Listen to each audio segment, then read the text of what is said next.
I have with me Lieutenant Colonel Qazi Sajjad. He has an intriguing story to tell, and he's the recipient of one of India's highest civilian honors, Padam Shri. And it happens when India is celebrating 50 years of the 1971 war and the liberation of Pakistan. And this man here will tell us what role he played being in the Pakistani army at that time, deserting the Pakistani army, crossing over to India, helping the Indian army, and then finally reaching Bangladesh, where he helped set up the Mukti Bahini. Sir, this is your story in short, a very intriguing one. Can you tell us, how did you leave the Pakistani army? How did you get away from there, and what triggered your exit, or shall I say deserting of the Pakistani army when you were a young 20-year-old officer then?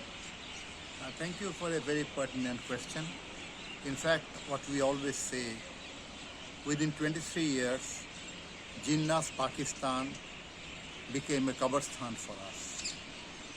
We are treated like second-class citizens, no rights, economic or social or job security, nothing actually.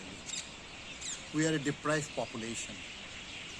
Jinnah committed us that he will give us democracy. We never got a democracy. We only got a martial law.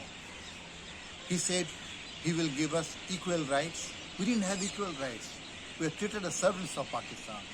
He said he will give us solvency, economic solvency. We didn't get that. We are getting poorer and poorer. So, standing on the edge of the Kabristan, father of the nation, Bangabandhu Sheikh Mujibur Rahman, he started the struggle. On the 7th of March 1971, he gave a clarion call to the people of Bangladesh to rise if they are attacked. Because he was apprehending a genocide being planned. They lost the election. They didn't want to hand over power. And that's the reason we started our mental preparation. As a member of Pakistan's elite 14 para brigade in Sialkot, I was an isolated human being. But then I always thought, I have three persons inside me, myself, and I. So I started planning. And if I plan to go, which route should I follow? I decided to follow a very difficult route across Shakkargarh towards Jammu. What happened? Well, there is a long story that I think they located us. There are a lot of firing.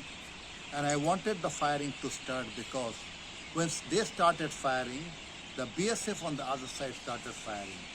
So what I had to do... So you were caught in the crossfire? Yeah, but I really jumped into a very large gorge, Nala. And I was very safe because when they are firing on both sides, they were not advancing towards me. So they got engaged and I crossed the entire path.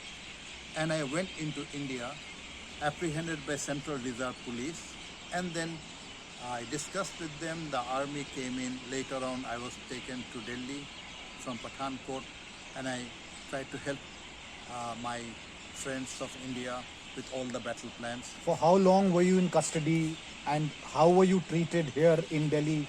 Can you break down, sir, what exactly happened, and finally, what information did you pass on? They never told me that I am under custody. They gave us very good food, very good treatment, good behavior, but only requested me not to leave that house where I was in Safdarjung enclave. But I had very senior officers, I remember, coming and talking to me days and nights, but they never told their name. But later on, they also contacted our Commander-in-Chief, Colonel Osmani in Mujibnagar, and Osmani did check up with the people concerned and requested Sam Manekshaw that he should be sent back. So I was escorted to him and handed over to our Commander-in-Chief, and he sent me off immediately to Sylhet sector because I was from the Para Brigade and well disciplined and knew hill warfare, mountain warfare. So before moving to the Sylhet sector, if I may just intervene, you also provided vital information that was used by the Indian Army in the western sector, where the Indian Army tasted a lot of success. Yes. Can you tell us something about the information that you passed on? Yes. I had a photogenic memory, a master of map reading and night navigation. I never lose my coordinates. They were quite surprised that I was so young and I had such a good memory and everything I was talking very confidently across the table on the maps and the models. So that was the reason for which they suspected me, but then later on they understood me. But then end justifies the means. Yes. In the Battle of Shakkargarh and surrounding areas, Yes.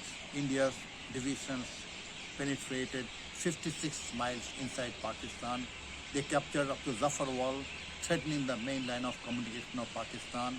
They are almost captured in Shakkargarh town when the ceasefire took place. Indians had a lot of sacrifice in those battles.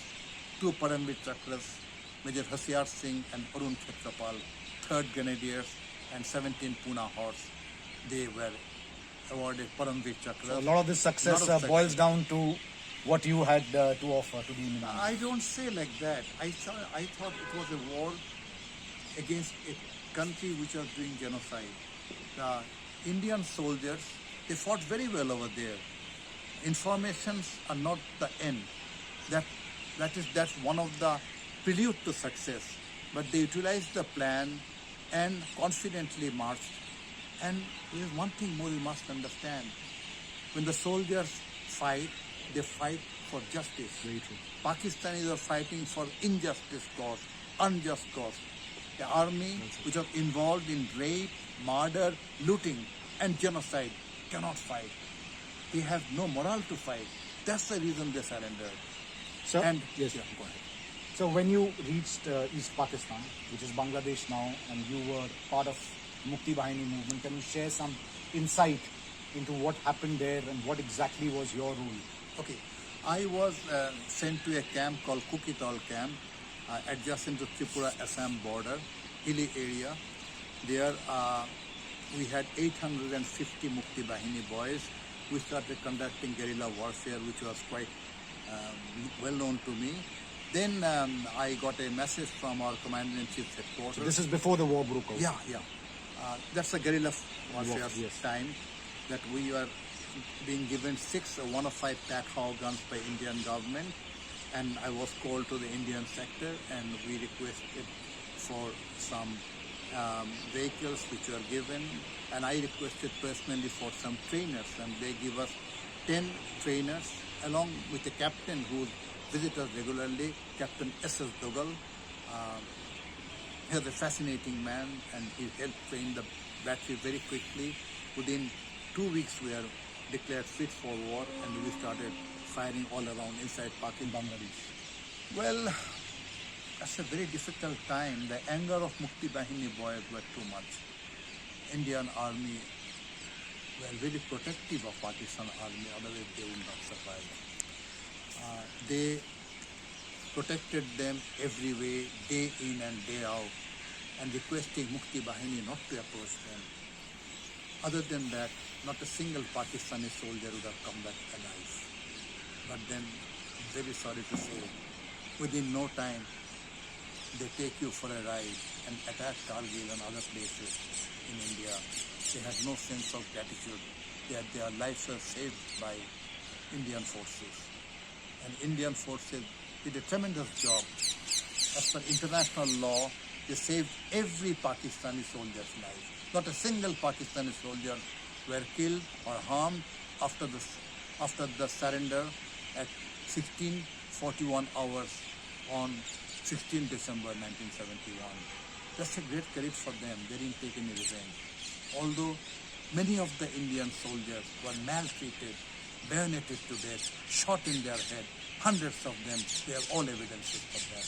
Yet their soldiers kept their cool, the commanders were kind, gave them food and shelter and protection from the common people of Bangladesh, but the Pakistanis have forgotten that. They again start attacking the Indian soldiers all across the line of control. So it's an honor to speak to you, for somebody who has a gallantry award in Bangladesh, the highest civilian award in Bangladesh, and now one of the highest civilian honors India has conferred upon you, sir. This nation, generations of this nation will continue to salute heroes like you, sir. Thank you so much, sir, for speaking to me. Before that, and, I have one appeal. Before finishing, I have one appeal to the young generation of Bangladesh and Indians. We fought together in 1971. We won a massive victory, one of the finest victories. It was the finest hour for India and Bangladesh. But it appears that the new generation of Bangladeshis and Indians are forgetting about their glorious past, that is 71. We should teach our children about 71. 71 was tragic, but has a lot of lessons for us. Lesson for the cause of humanity. Lesson so that we never lose our guard. We are always careful and we identify our enemy properly. Thank you. So with stories like yours, 1971 war will never be forgotten and lessons will certainly be learned, sir. Thank you for speaking to us, sir. This was Abhishek Bhalla for India Today.